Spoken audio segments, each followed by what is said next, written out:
శ్రీ గురుభ్యో నమ. హరి ఓం. ఓం శ్రీరామ రామ రామేతి రమే రామే మనోరమే సహస్రనామ తత్తుల్యం రామనామ వరాననే. సిటీ విజన్ ప్రేక్షకులందరికీ కూడాను శ్రీరామనవమి శుభాకాంక్షలు. శ్రీరామనవమి అంటే రాముడి యొక్క నడవడికని మొత్తం కూడాను చెప్పేది శ్రీరామనవమిగా చెప్తూ ఉంటాము. ఇది చైత్ర శుద్ధ పాడ్యమి మొదలుకొని నవమి వరకు వసంత నవరాత్రులుగా చెప్తూ ఉంటారు. ఈ వసంత నవరాత్రుల్లో చివరి రోజు శ్రీరామనవమి వస్తూ ఉంటుంది.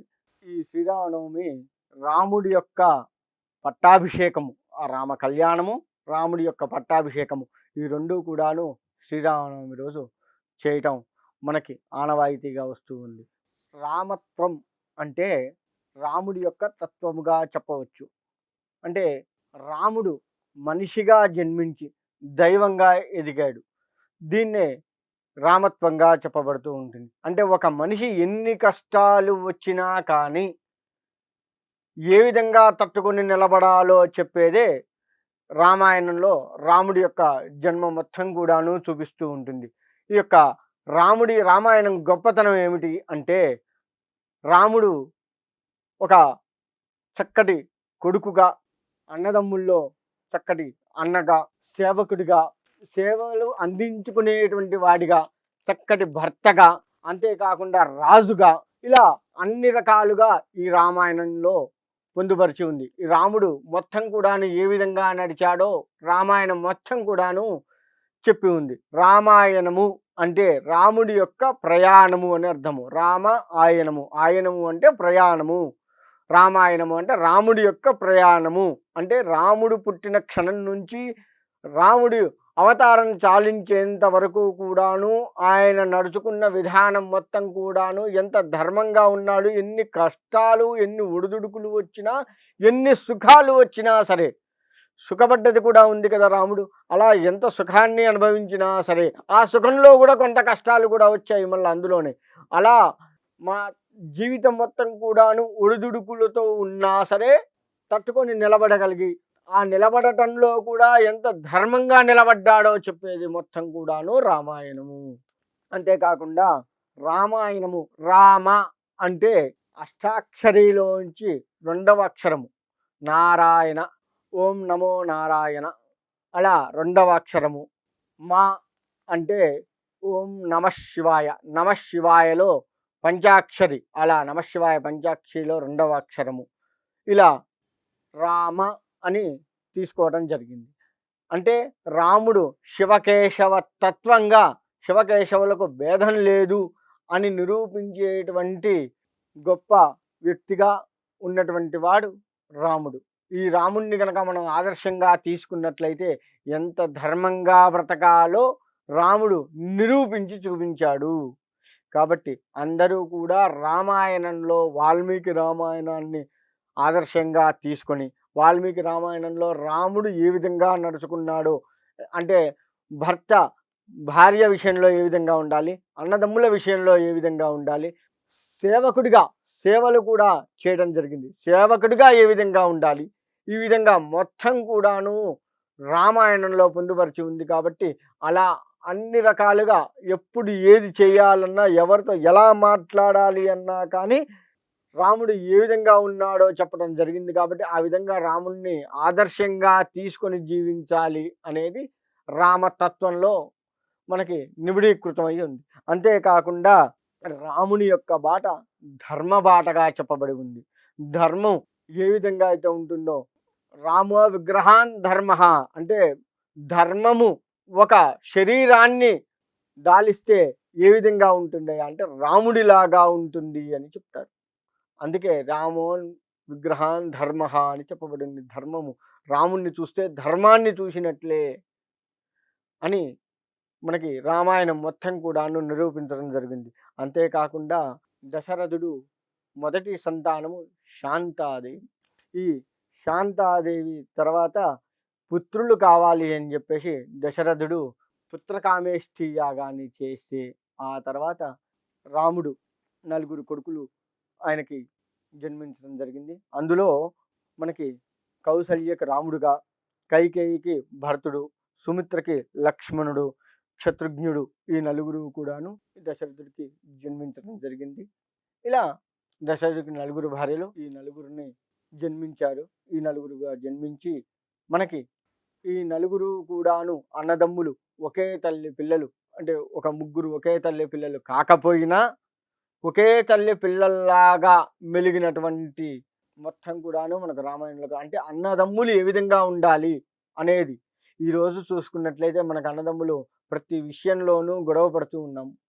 ఆస్తి విషయాల్లో కావచ్చు, తల్లిదండ్రులను చూసుకునే విషయాల్లో కావచ్చు, ఇలా ప్రతిదీ కూడాను మనం గొడవలు పడుతూ మనం అన్నదమ్ముల్లో సఖ్యత లేకుండా పోయింది. కానీ రామాయణాన్ని గనక మనం ఆదర్శంగా తీసుకున్నట్లయితే అటువంటివి ఏవీ కూడా ఉండవు. అందుకే రాముడు ఎక్కడైనా సరే రాముడి కళ్యాణాలు చేస్తూ ఉన్న సమయంలో ఆ రాముడి కళ్యాణాన్ని వీక్షించిన లేదు ప్రతిరోజు కూడా ఆ రామ దర్శనం చేసుకుంటూ ఉన్న మనలో సాత్విక భావనలు కలుగుతూ ఉంటాయి.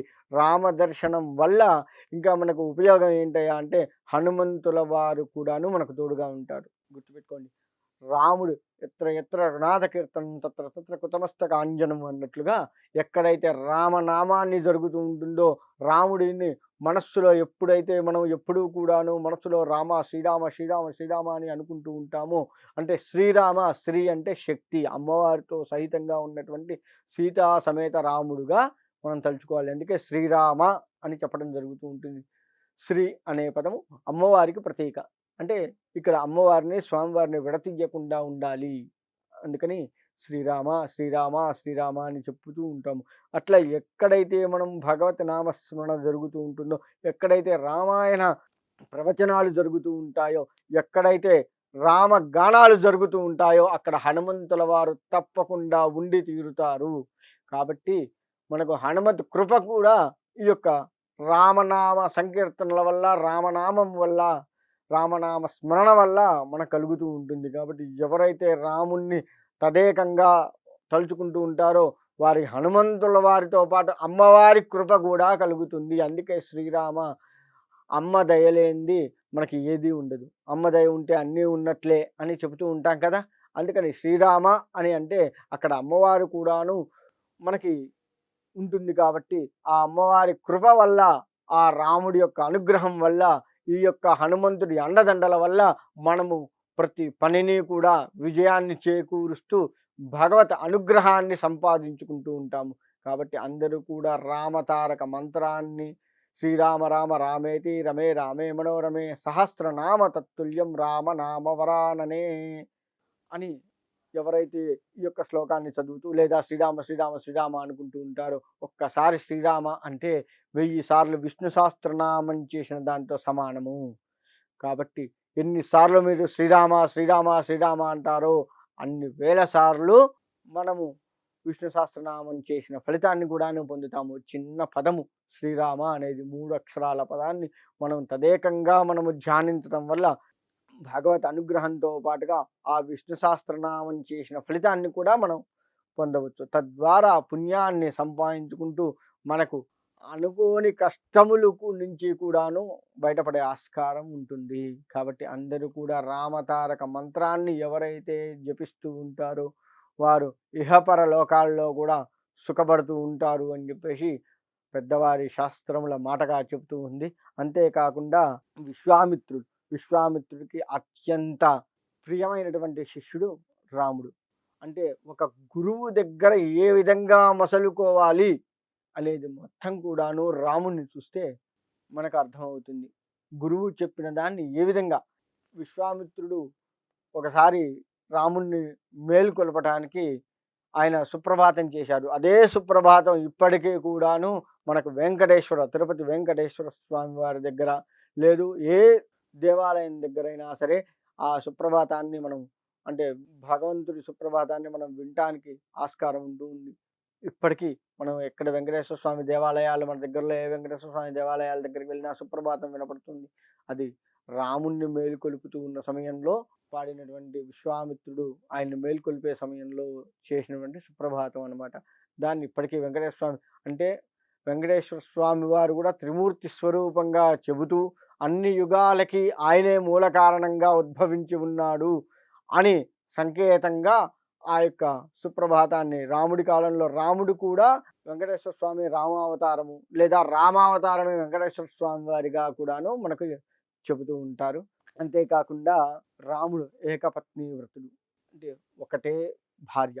అంటే ఎలా ధర్మంగా ఎలా ఉండాలి, భర్తగా ధర్మంగా ఎలా ఉండాలి అని చెప్పటం కోసంగా మనకు రాముడు ఏకపత్ని వ్రతుడుగా ఉండి భార్యని గౌరవిస్తూ, అన్నదమ్ముల్ని గౌరవిస్తూ, తండ్రిని గౌరవిస్తూ, గురువుల్ని సేవిస్తూ, భగవంతుణ్ణి కూడా సేవిస్తూ, పూజిస్తూ. అందుకే మనకు భగవంతుణ్ణి ఎక్కడ సేవించాడు అంటే మనకి రావణాసుర వధ అయిన తర్వాత స్వామివారు వస్తూ చక్కగా బ్రాహ్మణుడు శాపం తగిలింది, బ్రాహ్మహత్య పాతకం చుట్టుకుంది అని చెప్పేసి మనకు రామేశ్వరంలో ఇసుకతో శివలింగాన్ని ప్రతిష్ఠించుకొని శివుడికి పూజ కూడా చేశాడు. అంటే భగవంతుణ్ణి పూజించడం కూడా రాముల వారి దగ్గర నుంచి, అంటే ఒక మానవుడు భగవంతుణ్ణి ఏ విధంగా పూజించాలి అనే విషయాన్ని కూడా రాముల వారు మనకు ఆ కాలంలోనే మనకు చూపించారు. ఇలా రాముణ్ణి ఒక విషయం కాదు, అన్ని రకాలుగా రాముణ్ణి ఆదర్శంగా తీసుకోవచ్చు అనేది మనకు రామాయణము, అంటే రాముడి యొక్క ప్రయాణము, ఆ రామాయణం మొత్తం కూడాను మనకు చూపిస్తూ ఉంది. కాబట్టి అందరూ కూడా రాముణ్ణి సేవిస్తూ రామ ధ్యానంలో తరిస్తూ ఉండాలి. అంతేకాకుండా రాముడి లీలలు ఎట్లా ఉంటాయంటే రాముడు ఎటువంటి లీలలు చేయలేదు, ఎటువంటి మాయలు చేయలేదు. కృష్ణుడిని కనుక తీసుకుంటే అనేక రకాల మాయలు చేసినట్టు కనపడుతుంది, కానీ రాముడు ఎక్కడా కూడా ఏ మాయలు చేయకుండా, ఏ లీలలు చేయకుండా, ఒక రాజు ఏ విధంగా యుద్ధం చేయాలి, ఎంత ధర్మంగా యుద్ధం చేయాలి అనేది రాముడు మనకు నిరూపించి చూపించాడు. అంటే ఒక రాజుగా కూడాను రాముడు ఈ ధర్మాన్ని మనకు చూపించినటువంటిది రామాయణంలో మనకు ప్రతి క్షణం కూడాను కనపడుతూ ఉంది.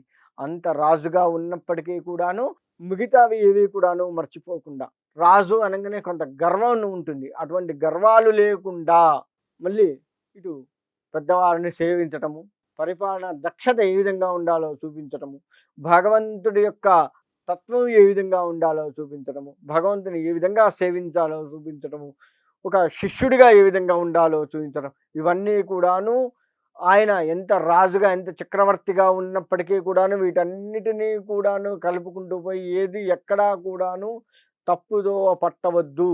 అంటే ఒక గొప్ప స్థాయిలో ఉన్నా కానీ మనము పాత స్థాయిని మర్చిపోవద్దు అని చెప్పే యొక్క విధానము రాముల వారు నిరూపించి చూపించారు. కాబట్టి ఈ రామాయణం యొక్క గొప్పతనం అంత గొప్పది.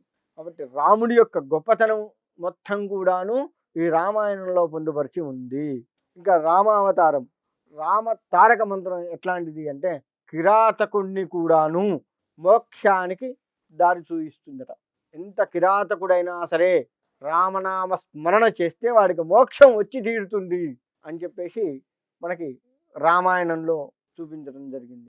రాముడి యొక్క గొప్పతనం ఆ విధంగా ఉంది అని చెప్పేసి మనం తెలుసుకోవచ్చు.